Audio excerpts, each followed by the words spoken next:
Hey guys, welcome to M Plants. Today I want to discuss about this beautiful large big leaf plant, Spathiphyllum or peace lily. It is also known as peace lily sensation because of a different variety of peace lily family. Now, if you are after an indoor plant, especially to have that jungle look where you have big leaves and that giant plant look in your house, this is a perfect fit for your house because extremely easy to take care plant and a plant which will definitely give a very good jungle look to your house. Now, peace lily sensation or the big leaf peace lily plant is definitely a peace lily family plant, so the care tips won't be very different to the normal peace lily plant. However, because it's a little different plant, there are few things that you need to keep in mind, and I'll discuss those in this video. So let us understand how to keep this plant happy forever. Also, for more such content, do consider subscribing this channel and becoming the part of this family, and I'm more than happy to address any gardening concerns that you might have. Now, first things first, because it has those big massive leaves, it is good that this plant gets a normal amount of light. Now, peace lily survives in low light position and normal light position, indirect bright light position. Now, the moment it starts getting a lot of light or direct sunlight, it will start having those black leaves. In the normal green leaf, you'll see half of the leaf has gone black, or the edges have gone black, or some of the leaves are turning black in color. If that's the case, or if the leaves are getting crispy, then one of the reason can be that the plant is getting a lot of light, more light than it needs. So please try not to give any direct sun to your peace lily sensation and just give it normal indirect bright light. Even if it's a little low light, that's perfectly fine. My peace lily, I've kept it in my bedroom where it does not get direct sun for even 1 minute and it gets bright light throughout the day. So that's why it's happy. It doesn't have any brown, black or yellow leaves, because I make sure that light position is correct, because if it does not get the correct amount of light, it will not even bloom. And obviously peace lily is a very beautiful plant, that those green big leaves, but you also need those white flowers.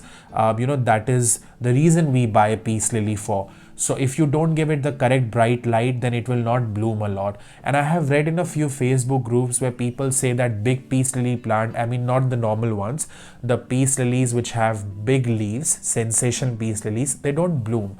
I don't agree, and I will show that my peace lily, this particular plant has one flower coming up. So if someone is telling you that they will not bloom, they will bloom provided they get the correct condition. If you don't give it the correct condition, your plant might not die, but then it will not bloom. The next thing that I want to cover is watering. Watering is very important to be taken care in peace lily.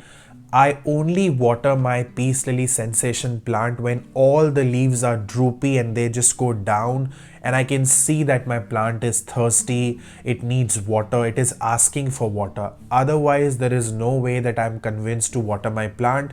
I will not go and check the soil every now and then, it's not needed. My plant needs to tell me that I'm thirsty, please water me. And how it tells you? It just goes droopy, the leaves will go down, the plant will look sad, and I know that my plant is sad, my plant is thirsty, it needs water. And what I will do is, I will not water the top part of the soil. I always have a tray underneath my peace lily plant, and I will put water in the tray, and then the water is just absorbed by the roots of the plant through the holes underneath the pot, and that ways the roots get easy access to the water, and my peace lily plant is very happy. So you can use this reversal way of watering your plant, because all the water is absorbed through capillary action and the roots get hydrated very easily. Another thing for peace lily is it does not need a lot of fertilizer.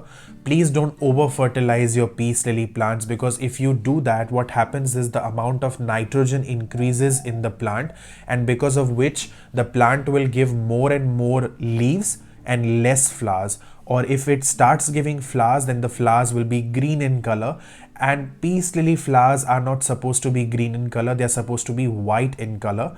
The reason your flower is green is because there is nitrogen in abundance. That's why that nitrogen, it needs to go somewhere. So instead of going, already it has gone to the leaves, now the remainder nitrogen is going to the flower, and hence the white flower turns green in color because of that nitrogen. So what I do in terms of fertilizing my sensation peace lily is, in winters I absolutely never fertilize it because it needs that warm temperature to flower. So there is no need to fertilize in winter. So I don't fertilize it at least for 6 months here in Australia. However, the first I fertilize it when it starts getting a little warmer, when spring is about to start. That's the first time I will fertilize by giving it organic compost and bone meal powder, the mixture, because bone meal powder and organic compost, they have phosphorus, they have potassium, and they have nitrogen all in one. So nitrogen will help the leaves to, will help the plant to produce more leaves and the leaves to have that green color in them. The phosphorus will help the roots to build, to be strong. The plant will have a great immunity, and potassium will help the plant to produce a lot of flowers. So it's a balanced diet, I would say: nitrogen, phosphorus, and potassium. And how you can give it all in one: a mixture, a good mixture of organic compost and bone meal powder. If you have no issues in using bone meal powder, give it to your plant, solid compost, and leave it for 2 to 3 months. Don't fertilize it every 15-20 days, it's not needed. And then what I do is, let's say I fertilized my plant at the end of August, because September is spring in Australia. Now I will fertilize it again in December. So now when I fertilize, I will not give it organic compost or bone meal powder or any solid fertilizer. Now I will give it liquid fertilizer. When it's not a very hot day, I'll give it a liquid fertilizer like seaweed fertilizer, and then I will keep on repeating the liquid fertilizer every month till it starts getting winter. So fertilize your plant in warmer seasons, and that too the amount that it requires, not every week, every 15 days, thinking that if I fertilize more, my plant will be very happy. No, overeating is not good for us, and it is not good for the plants as well. Now coming towards the soil of your peace lily plant, please make sure that the pot you have planted your peace lily into should have holes. The water should easily drain out. The water should not be locked in there, and keep the soil well drained, loose. It should not be a very clayey soil, because if it's a very clayey soil, the roots, they get suffocated, the water will be locked in, the roots will start rotting up, and the plants will have those yellow leaves because the water is not able to get out very easily if the soil is not well drained. However, having said that, as I mentioned a few minutes ago about fertilizing, make sure that when you start fertilizing it, you just get rid of top 2 inches of soil and add compost and bone meal powder.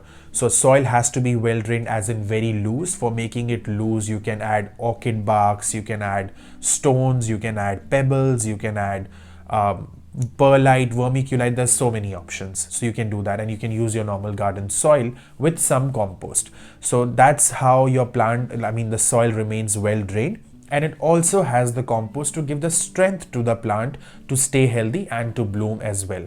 Now if you take care of proper light position, proper watering, proper fertilizing, a soil which is good for the plant to grow, not only your peace lily will have a lot of leaves, which obviously we need for that jungle look in our house, but it will also flower, and you'll be so happy.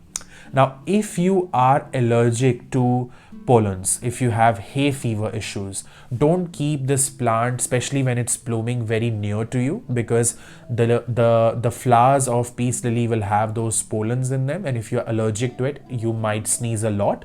So you should keep it away from you, especially away from your bed, because bed is a place where you sleep for like 7-8 hours at one stretch, and if the plant is very near to you, it's very easy for the pollen to get into your system. But obviously the whole day, if you're not at your house, it's okay if it's kept anywhere, but try not to be very close if you're allergic to it. And one last thing that I would love to share is, whenever possible, if it's raining, keep your plant outside in rain. Let it have that natural shower.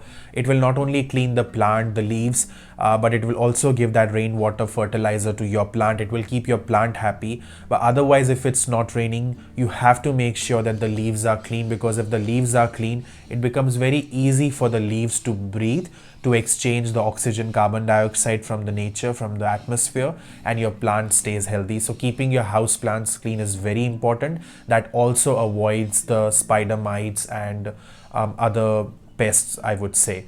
So with that, I assume that I've covered everything. Keep taking care of your peace lily sensation.